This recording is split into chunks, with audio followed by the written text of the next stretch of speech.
जेव्हा मन करेल चटकदार आणि टेस्टी खाण्याची, तेव्हा अशी झटपट होणारी चटकदार आणि टेस्टी बटाट्याची बिर्याणी बनवायची. खूपच सुपर रेसिपी आहे. तेव्हा रेसिपीला सुरू करूया. तर इथे मी तांदूळ घेतलेला आहे. तांदूळ अर्धा किलो घेतलेला आहे. ते अर्ध्या तासासाठी मी पाण्यामध्ये भिजत घातलेलं होतं. तर इथे मी तांदूळ जो आहे तो चांद तारा घेतलेला आहे. तुम्ही कोणतेही बिर्याणी तांदूळ इथे वापरू शकता. तर आधी आपण भात बनवायला घेऊया.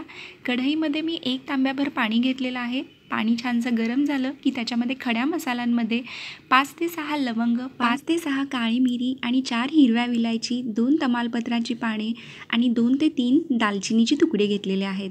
तर हे पाण्यामध्ये टाकून छानशी उकळी येऊ द्यायची आहे आणि त्याच्यामध्ये आपण भिजत घातलेले तांदूळ जे आहेत ते घालून घ्यायचे आहेत. तर याच्यामध्ये चवीनुसार मीठ टाकायचं आहे आणि याला छानसं ढवळून याला आपण झाकून ठेवणार आहोत. आता भात जोवर शिजत आहे तोपर्यंत कांदा आपण तळून घेऊया. इथे 6 ते 7 कांदे बारीक उभ्या अशा आकारामध्ये मी चिरून घेतलेले आहे. आता यातला जो कांदा आहे, अर्धा कांदा जो आहे मी तळून घेणार आहे आणि अर्धा कांदा जो आहे तो आपण नंतरनं फोडणीसाठी वापरणार आहोत. कांदा आपण छानसा कुरकुरीत होईपर्यंत तळून घ्यायचा आहे आणि इथे कांदा मी छानसा कुरकुरीत असा तळून घेतलेला आहे. आता आपण आलं लसूण कोथिंबीरची पेस्ट बनवून घेऊयात. 15 ते 20 लसणाच्या पाकळ्या, 1.5 ते 2 इंच आल्याचा तुकडा आणि थोडीशी कोथिंबीर घेतलेली आहे. तर हे आपण वाटून घेऊया. तर आलं लसूण कोथिंबीरची पेस्टही आपली रेडी झालेली आहे. आता पुढची तयारी आपण करूया. तर कढई मी गॅसवर ठेवलेली आहे. याच्यामध्ये आपण 5 ते 6 मोठे चमचे तेल घेऊया. आता तेल छानसं गरम झालं की याच्यामध्ये 1 चमचा आपण जिरे टाकायचे आहेत. जिरे छानसे तडतडले गेले की याच्यामध्ये जो कांदा आपण अर्धा ठेवलेला होता तो आपण तेलामध्ये टाकून घ्यायचा आहे आणि याला छानसा आपण परतवून घेऊया. याला हलकासा गुलाबी रंग येईपर्यंत आपण कांदा तेलामध्ये परतवून घेणार आहोत.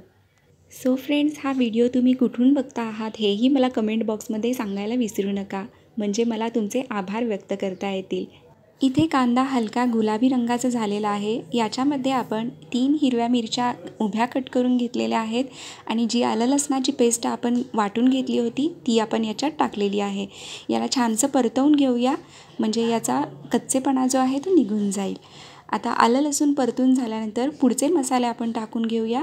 1 ते 1.5 चमचा धने पावडर घेतलेली आहे, 1 चमचा गरम मसाला टाकलेला आहे आणि 1 पॅकेट मॅगी मसाला घेतलेला आहे. जो आपण मॅगी मसाला वापरतो हा मॅगी मसाला आपण यूज केलेला आहे. तर 2 ते 3 चमचे आपण लाल तिखट घेतलेलं आहे. तिखटाचं प्रमाण कमी जास्त आपण इथे करू शकतो. अर्धा चमचा हळद टाकलेली आहे आणि 1 टोमॅटो चिरून टाकलेला आहे. आता हे सगळे मसाले आपण परतवून घेऊया. मसाला खाली तळाला चिटकू नये यासाठी मी याच्यामध्ये थोडंसं पाणी घेतलेलं आहे. पाण्यामुळे काय होईल, मसाले छानसे शिजलेही जातील आणि ते तळालाही चिटकणार नाहीत. हे छानसं परतवून घेऊयात. मसाले ग्रेव्हीमध्ये छानसे परतवून झालेले आहेत. तर इथे मी 5 उकडलेले बटाटे घेतलेले आहेत. बटाटे अशा पद्धतीने मी कट करून घेतलेले आहेत. याला मिक्स करून घेऊयात आणि 1 चमचा आपण बिर्याणी मसाला घेतलेला आहे. बिर्याणी मसाला टाकून याच्यामध्ये आपण थोडंसं पाणी घालून घ्यायचं आहे.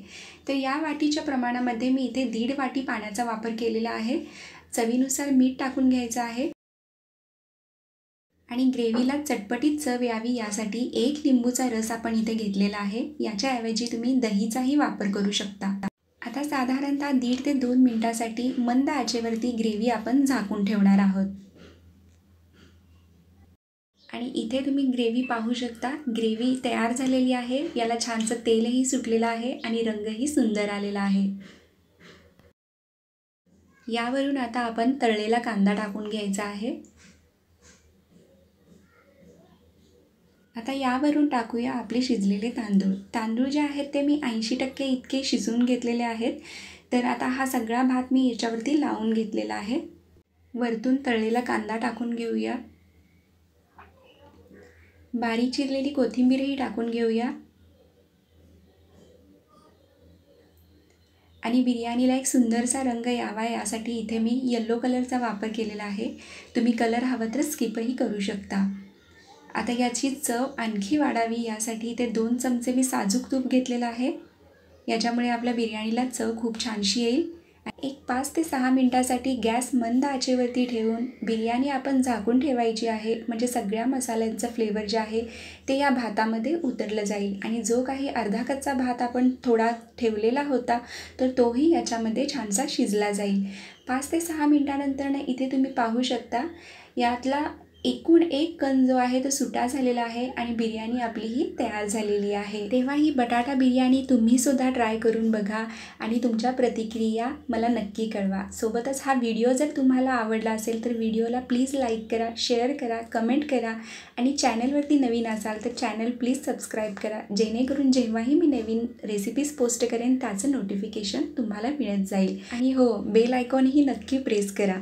तेव्हा भेटूया पुन्हा नवीन रेसिपींसोबत. तेव्हा स्वस्त रहा आणि मस्त खा. Thanks for watching.